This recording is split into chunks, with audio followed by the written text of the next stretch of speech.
শেষ সময়ে রাজধানীর শপিং মল বিপণী বিতানগুলো জমে উঠেছে ঈদ কেনাকাটায়। এ বিষয়ে বিস্তারিত জানাতে এই মুহূর্তে রাজধানীর নিউ মার্কেট এলাকায় আছেন সহকর্মী সাইফুল ইসলাম। যাচ্ছি তার কাছে।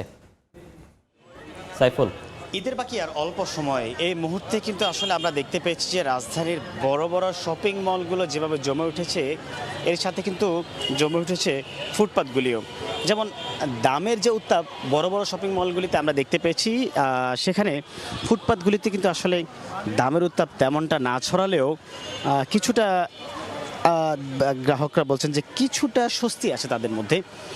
এর মধ্য দিয়ে আসলে আমরা দেখতে পাই যে এখানে ফুটপাতের যে অংশগুলি পুরুষদের এবং এর পাশাপাশি নারীদের সকলের জন্য কিন্তু আসলে জামা কাপড়, প্যান্ট, পাজামা, এর সাথে মোজা থেকে শুরু করে জুতাও কিন্তু বিক্রি হয়। তবে কিছুক্ষণ আগে একজন গ্রাহকের সাথে কথা বলছিলাম, তিনি বলছেন যে গতকালকে রাতেই তিনি রাজধানীর বেশ কয়েকটি বড় শপিং মলে গিয়েছে, যেখানে একটি গেঞ্জি কিনতে তাকে গুনতে হচ্ছে 1000 টাকা। সেখানে উনি এখানে এসে 200 টাকার মধ্যেই কিন্তু বা 250 টাকার মধ্যে একটি গেঞ্জি কিনতে পেরেছেন। তবে এক্ষেত্রে বলা যায় যে শুধুমাত্র যে এই যে রাজধানী বড় বড় বিতানগুলো জমেছে তা কিন্তু না, ফুটপাতগুলো কিন্তু জমে উঠেছে।